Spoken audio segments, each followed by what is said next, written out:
Bonjour à toutes et à tous. Bienvenue sur le plateau HR Makers, une émission de la chaîne Décideur TV. Aujourd'hui, j'ai le grand plaisir d'accueillir Vincent Lecerf, DRH du groupe Orange depuis octobre 2022. Bonjour Vincent. Bonjour. Merci beaucoup d'avoir accepté cette invitation. Nous allons parler du congé respiration. On en entend beaucoup parler. Bien évidemment, il répond à de nombreuses attentes des collaborateurs, comme la gestion d'une carrière longue, comme une réconciliation entre vie professionnelle et vie personnelle. Le congé respiration chez Orange, qu'est-ce que c'est ? C'est la possibilité pour un salarié qui a au moins 10 ans d'ancienneté au sein du groupe de pouvoir s'absenter entre 3 et 12 mois.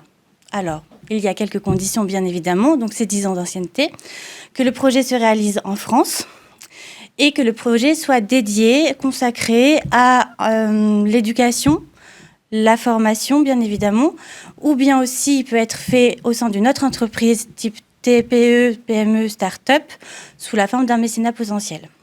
Oui, il y a des formes très diverses, en réalité. Hein. Ça peut être un projet de formation, d'éducation, soit former, soit se former. Ça peut être de l'associatif. Beaucoup de gens sont allés dans des aides au soutien, au handicap, des gens en hospitalisation, ont parfois lancé des projets de développement entrepreneuriaux, personnels. Donc c'est assez varié, je dois dire. Mais à chaque fois, il faut avoir un vrai projet. Et c'est ce qu'un jury regarde en interne. Quelles ont été un petit peu les motivations pour mettre en place ce congé respiration ? Il semble avoir été un petit peu cousument pour les collaborateurs de chez Orange, puisque le turnover est très faible, à peu près de 2%. C'est ça. Les carrières sont très longues. La moyenne d'âge, c'est 48 ans, si je ne me trompe pas. Absolument. Voilà. Donc, pourquoi avoir opté pour ce dispositif plutôt que la semaine des 4 jours dont on entend beaucoup parler, ou des congés sabbatiques plus classiques et peut-être parfois plus modulables aussi selon les managers et les salariés ? Il faut se rappeler que ce congé respiration a été mis dans le cadre d'un projet global qui est issu du dialogue social. On a mis en même temps un certain nombre de projets d'embauche, avec 8000 embauches prévues, un certain nombre de départs anticipés de gens qui, avant la retraite, mais aussi des formes innovantes, comme le congé respiration. Ça fait partie d'un projet global, intergénérationnel. L'idée, c'était vraiment d'offrir une possibilité nouvelle aux salariés, de manière innovante, en leur disant « lancez-vous sur des projets, nous vous financerons à 70%, durant les périodes de 3 à 12 mois, et on sera heureux de vous réaccueillir, fort de cette nouvelle expérience, fort de ce regard différent, fort de ces nouvelles compétences. » Donc l'idée, c'était vraiment d'offrir des formes diverses de développement et d'épanouissement pour des salariés qui ont parfois passé 20 ans dans l'entreprise et qui ont envie de prendre du recul, de regarder autre chose. Et vous l'avez rappelé, chez Orange, les gens font des longues carrières parce qu'ils sont attachés à l'entreprise et s'y développent. La mobilité est fortement développée. Et c'était une occasion d'offrir d'autres possibilités. Très bien. Alors, bien évidemment, je vous pose d'emblée la question. Alors, je sais que l'accord intergénérationnel a été fait en négociation avec 3 syndicats.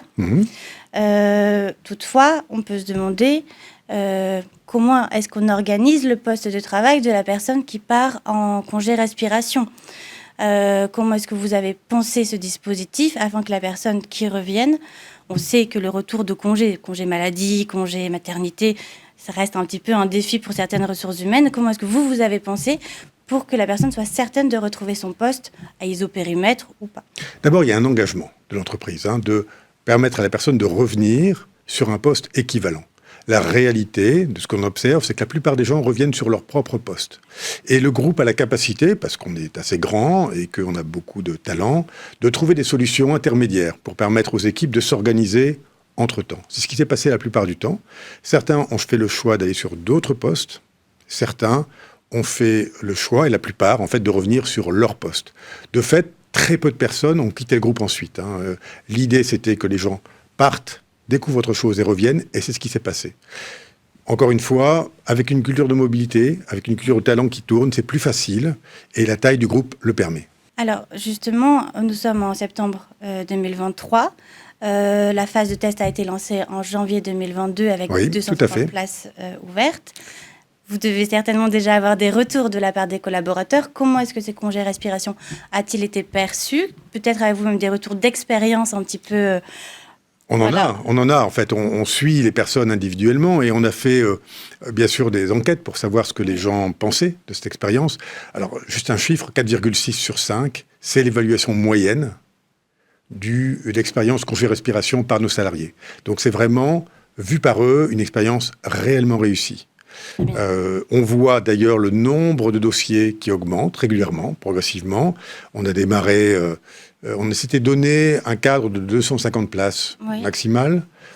Et en fait, nous avons démarré plutôt à 100, 150. Et là, nous sommes à près de 200. D'accord. Donc, on voit que, je dirais, le buzz interne est bon. Le retour des personnes est bon. Et effectivement, c'est une possibilité que l'on va prolonger. On avait signé ça pour 1 an. Et vraiment, la décision a été de dire c'est une vraie réponse à un certain nombre d'aspirations, d'équilibre vie pro, vie perso, de prise de recul. Et donc, nous allons prolonger cette expérience au-delà de ce que prévoyait initialement l'accord. Je suppose aussi qu'il vous permet d'attirer de nombreux nouveaux talents, puisqu'on en a beaucoup parlé de ce congé respiration. Est-ce qu'il est envisageable de le voir peut-être s'adapter sous une autre forme, peut-être enlever les 10 ans d'ancienneté pour aller sur des profils peut-être plus jeunes qui ont aussi cette envie de se lancer dans une vie professionnelle, mais de toutefois aussi avoir peut-être des projets associatifs auxquels ils tiennent particulièrement? Alors, le congé respiration n'est pas la seule réponse qu'on peut trouver au sein d'Orange pour travailler sur des œuvres sociales. On a beaucoup de gens qui travaillent dans le cadre de la Fondation Orange, beaucoup de gens qui sont sur des projets personnels, et le groupe montre beaucoup de souplesse pour l'investissement de chacun sur ces différents sujets. Maintenant, ce congé respiration, c'est un vrai cadeau, c'est une vraie opportunité. Un groupe qui finance 70%, par exemple, d'1 an de salaire pour vous permettre de vous redévelopper, refaire une formation, travailler dans l'associatif, c'est rare. Donc, pour l'instant, on souhaite quand même que ce soit issu, je dirais, d'un engagement de long terme du groupe. Et 10 ans, effectivement, nous paraissait une bonne barre que l'on va garder. Encore une fois, ça n'empêche pas d'avoir d'autres solutions, d'autres possibilités au sein du groupe.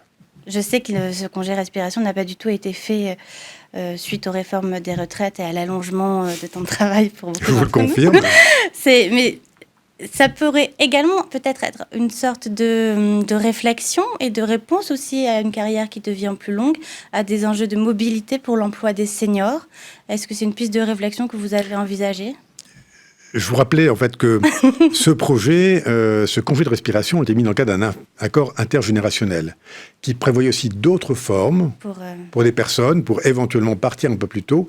Il faut se rappeler aussi que dans le cadre de ce contrat intergénérationnel, nous avons mis en place des parts un peu anticipées et des gens ont pu faire du mécénat de compétences.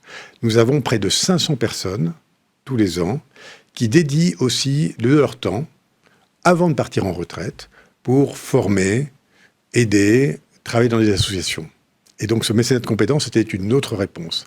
Donc effectivement, il y a plusieurs formes et l'innovation sociale ne se limite pas effectivement au congé respiration. C'est un peu emblématique, c'est un peu nouveau. C'est vrai que ça fait... je suis frappé de voir le buzz et l'intérêt que ça provoque, effectivement. Mais voilà, Orange a su développer différentes réponses à différents moments de sa carrière. Moi, j'ai une dernière question pour vous, en tant que DRH. À quel moment est-ce que ce congé respiration représentera un véritable succès à vos yeux ? C'est un véritable succès. C'est un véritable succès parce que d'abord, le nombre de candidatures augmente, après expérience. C'est un véritable succès parce que ceux qui l'ont fait nous font un retour extrêmement positif. Je vous disais 4,6 sur 5. Voilà. C'est un véritable succès parce qu'on voit l'impact qu'il a, notamment sur la marque employeur, qu'il a sur l'attractivité du groupe. Donc, je ne vais pas vous dire quand est-ce que je le saurai. Je suis convaincu que c'est dès à présent un vrai succès. Et c'est pour ça qu'on a décidé de prolonger. Très bien. Merci beaucoup.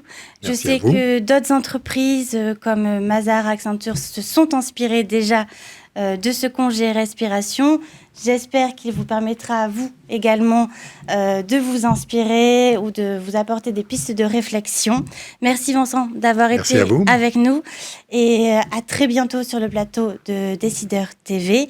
Je vous rappelle également notre grand événement qui va fêter la 10e édition des Victoires du Capital Humain qui aura lieu le 28 novembre au pavillon d'Ermenonville où on abordera toutes les thématiques RH, QVT, partage de la valeur, enjeux de recrutement bien évidemment. À très bientôt.